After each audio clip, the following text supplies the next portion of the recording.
අද්විතීය 200 Mbps speed එකකින් ශ්‍රී ලංකාවේ වේගවත්ම සහ පුළුල්තම හෝම් බ්‍රෝඩ්බෑන්ඩ් සම්බන්ධතාවය වන SLT මොබිටෙල් දේශීය ෆයිබර් බලවේගය ඔබත් අදම අත්විඳින්න.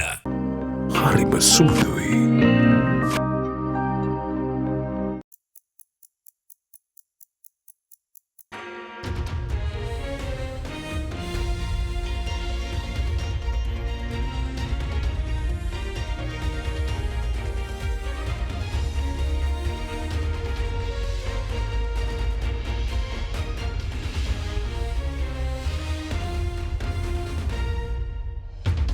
Tonight on First at 9, this Friday, the 30th of June 2023. Endorsement.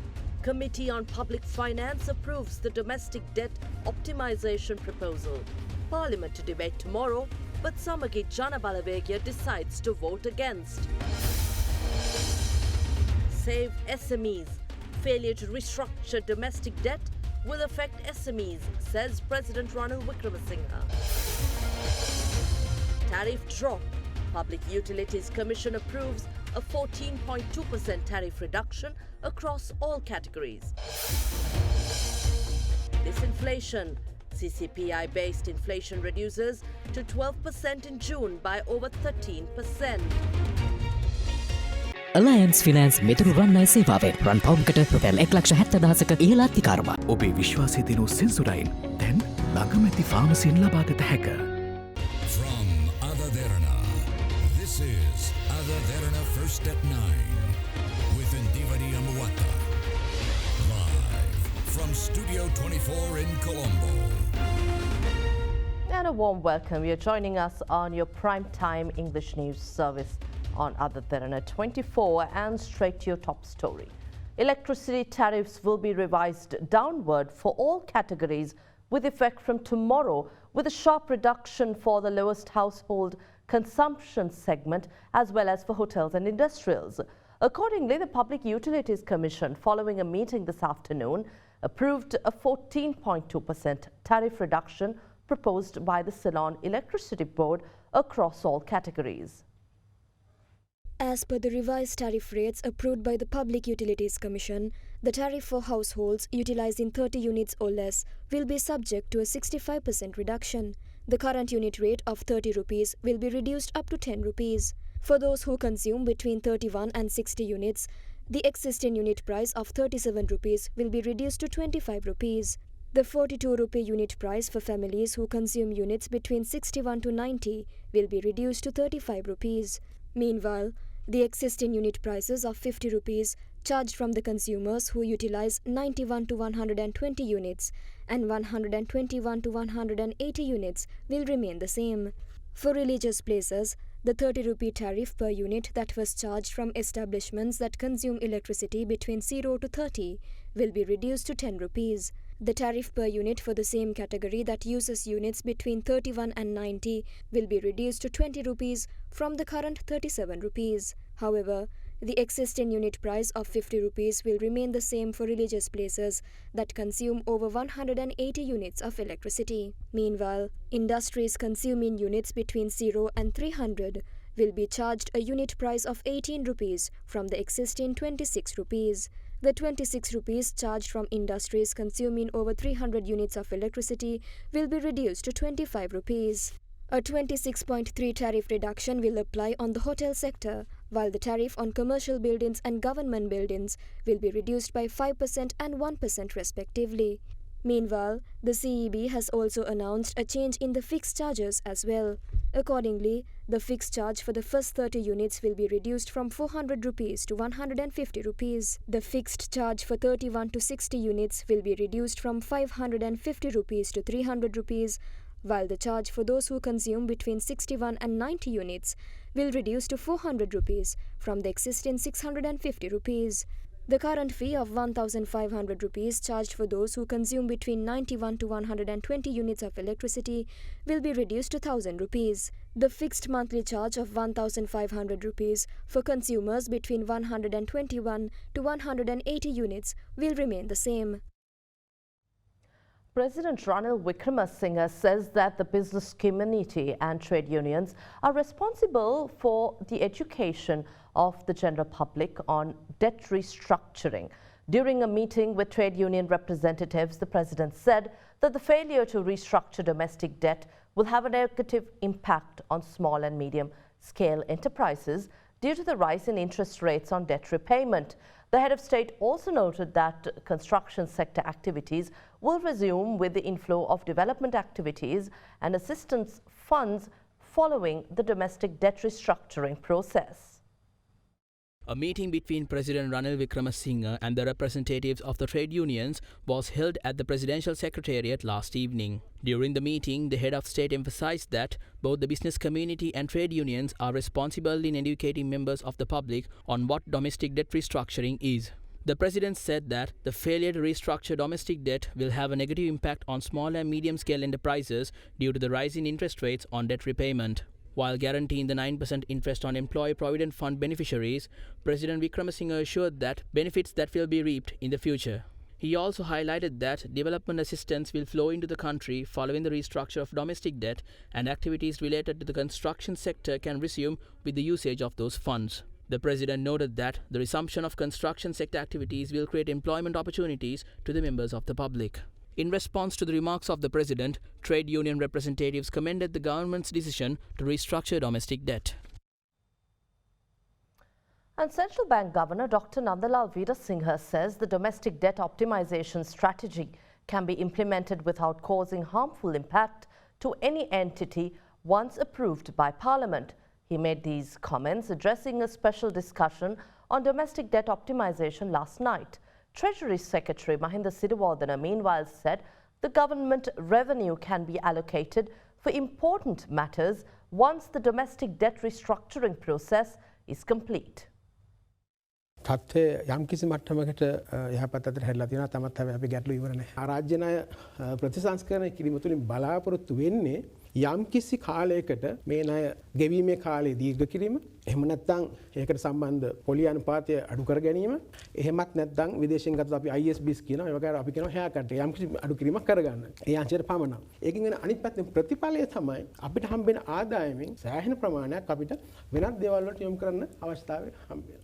යම්කිසි කාලපරාසයක් අවශ්‍ය වෙනවා දේශීය ප්‍රතිසංස්කෘතික ව්‍යුහගත කිරීම සම්පූර්ණ කරන්න. මොකද යම්කිසි අනිශ්චිතතාවයක් තියෙනකොට මේ ගැන සාකච්ඡා කරන්න බෑ වෙළඳපොළ විවෘත වෙලා තියෙන්නේ. විශේෂයෙන් කොටස් වෙළඳපොළ සහ දේශීය ණය වෙළඳපොළ කියන එක ක්‍රියාත්මක නොවෙන්න ඕන මේ වගේ අනිශ්චිත දෙයක් සිද්ධ වෙනකොට. මේ දිනේ මේක වැහුවොත් මේක ඊටාම විවෘතව ජනතාව එක්ක සාකච්ඡා කළා. ඊටාම විවෘතව පාර්ලිමේන්තුවට සාකච්ඡා කළා. ඊටාම විවෘතව හැමෝම සාකච්ඡා කළා. මේක කිසිම බයක් සැකක් නැතුව වෙළඳපොළට බලපෑමක් වෙන්නේ නැතුව ඊටාම විවෘත අවසන් කළ අනුමැතිය ගත්තට පස්සේ ඊළඟ වැඩපට කරන දවස වෙනකොට සම්පූර්ණයෙන්ම ඒක පැහැදිලි.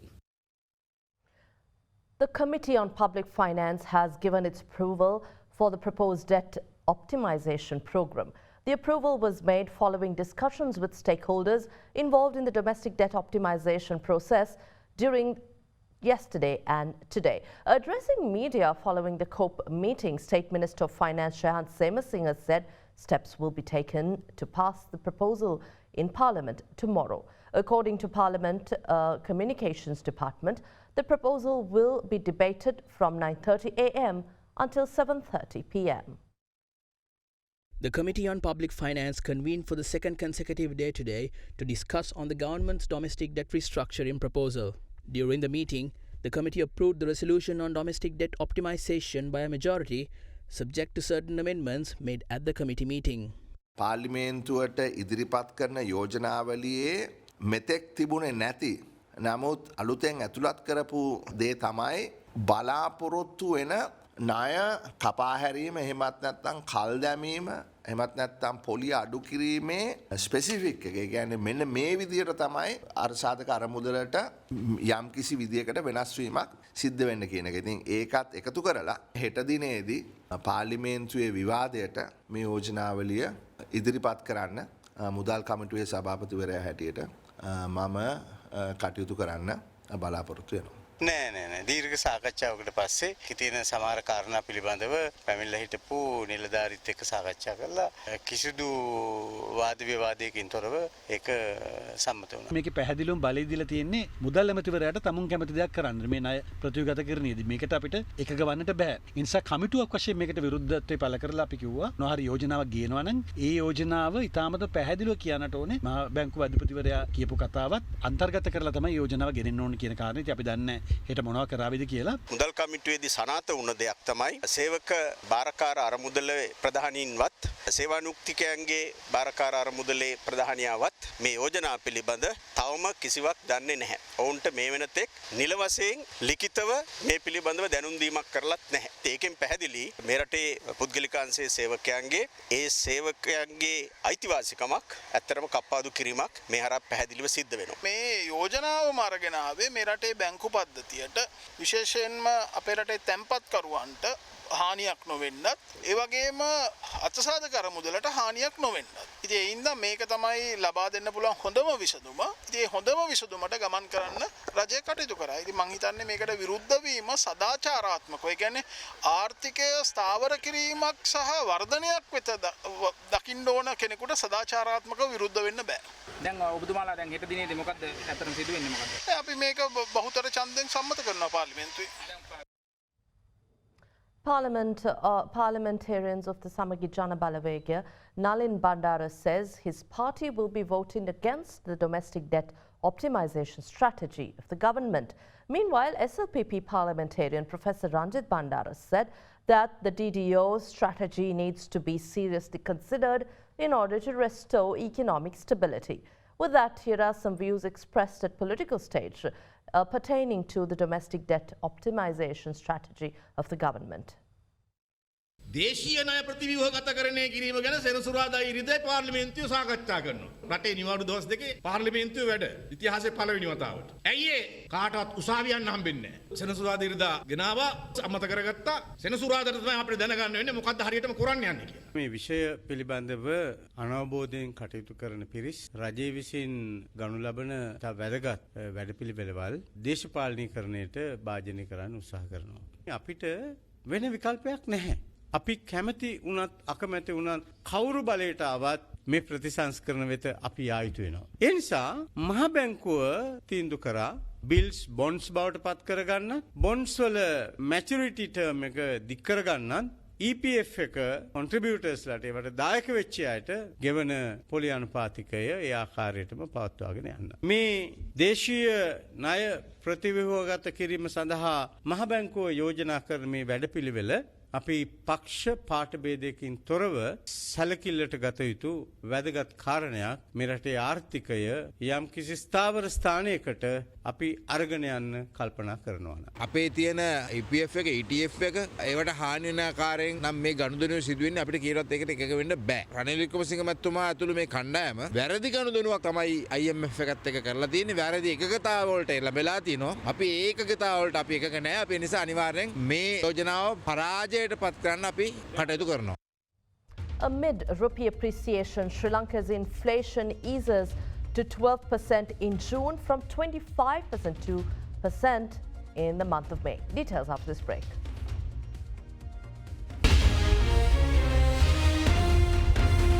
ගොඩමඩ පෙරලි කරන බලපුළුවන් කාරයා මහින්ද්‍රා යුවෝ ඩීමෝ වෙතින්.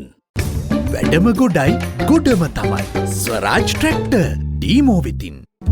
අපේ ගෙදරත් ආපිකෝ මෙට්‍රස් තමයි. මාදිලි රසකින් යුත් මෙට්ටලුවේ ප්‍රමුඛයා. ආපිකෝ මෙට්‍රස් සැපනින්දට සැප මෙට්ට.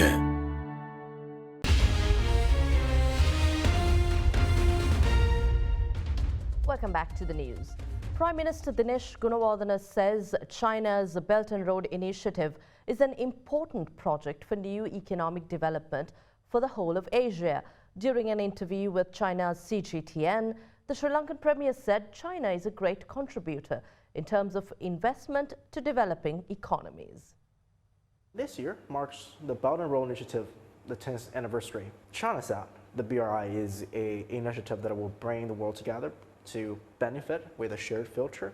The West sometimes accuses China of using that to gain influence. So what is your take on this? This debate has been going on for over the years, but China has emerged as a great nation, a nation economically powerful, which cannot be ignored by any country in the world today. China has invested even in the United States. The Belt Road Development Plan was an important role for new economic development for whole of Asia. To make countries a success story, you need investment.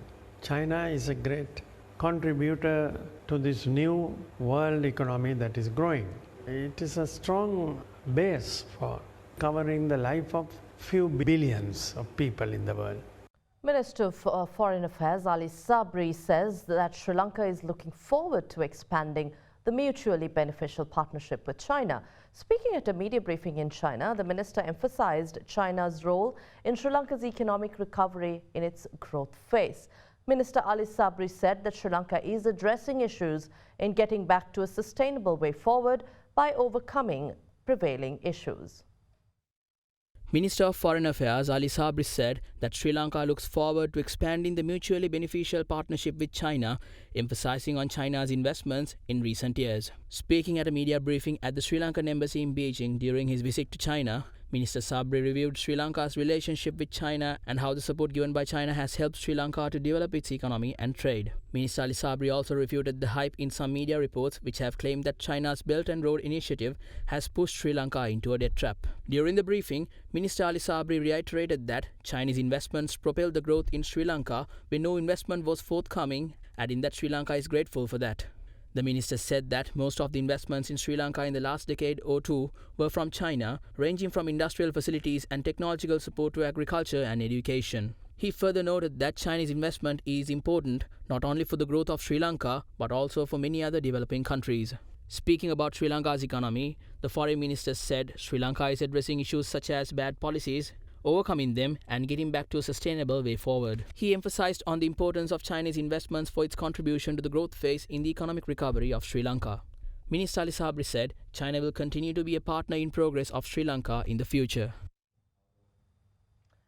Air Marshal Udeni Rajapaksa assumed duties as the 19th Commander of Sri Lanka Air Force at the Air Force headquarters. Now, on the recommendation of President Ranil Wickremesinghe, he was promoted to the rank of Air Marshal with effect from today. The new Air Force commander assumed duties at a formal ceremony at the Air Force headquarters. This morning, Air Marshal Udeni Rajapaksa began his military career in 1988 after joining the Kothalawala Defence University. He formerly served as the Chief of Defence Staff, Chief of Staff, the second highest command position in the Air Force.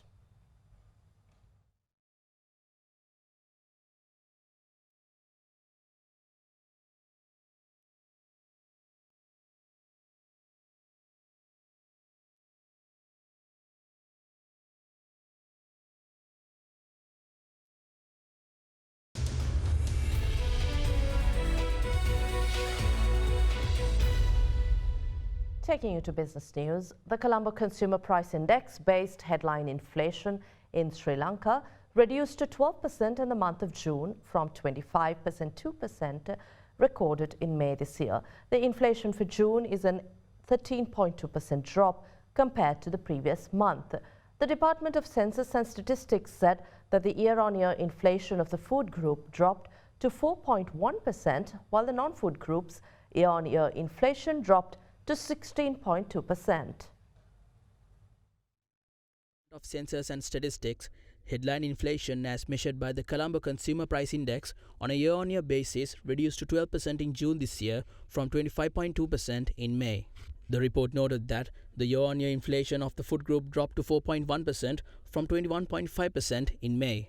Meanwhile, the year-on-year inflation in the non-food group came down to 16.2% from 27% in May. For the month of June, the contribution of inflation by food commodities on year-on-year basis was 1.42%. The contribution of non-food items was 10.59%, which is mainly due to increases in value change in groups of housing, water, electricity, gas and other fuels with a contribution of 5.84%. The categories of clothing and footwear, and restaurants and hotels contributed 0.95% each. According to the central bank, the trade deficit during the month of May widened compared to last year. This is the first time that a year-on-year expansion has been recorded since February 2022. The central bank made this disclosure while presenting its latest report on the performance of external sector of the country's economy. The deficit in the merchandise trade account amounted to $447 million in May 2023 compared to $403 million recorded in May last year. This is the first time that a year-on-year expansion has been recorded since February last year. Meanwhile, in May this year, the income earned by Sri Lanka from the export of merchandise was $1.19 billion, which is a remarkable increase compared to the month of April. However, the central bank stated that, compared to May 2022, export earnings have declined by 2.7%. Expenditure on merchandise imports increased marginally to $1.46 billion in May this year, compared to $1.45 billion in May last year. After February 2022, there was a gradual decrease in the cost of imports in this country, and this is the first time that it had showed an increase again. Meanwhile, workers' remittances increased notably to $480 million in May this year, compared to $304 million in May last year and $450 million in April 2023. Between January and May this year, there were 122,350 departures for foreign employment, and there were 26,458 departures in May 2023. However, this is a reduction when compared to the arrivals in April this year, which amounted to 105,498.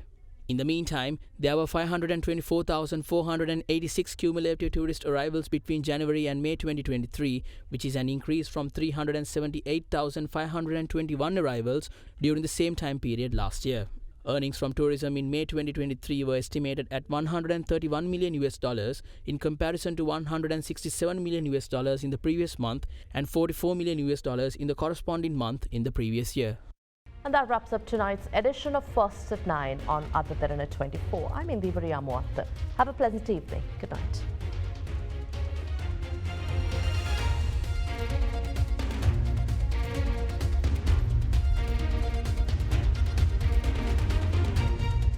For news and information you can trust 24 hours a day, visit AdaDerana.lk.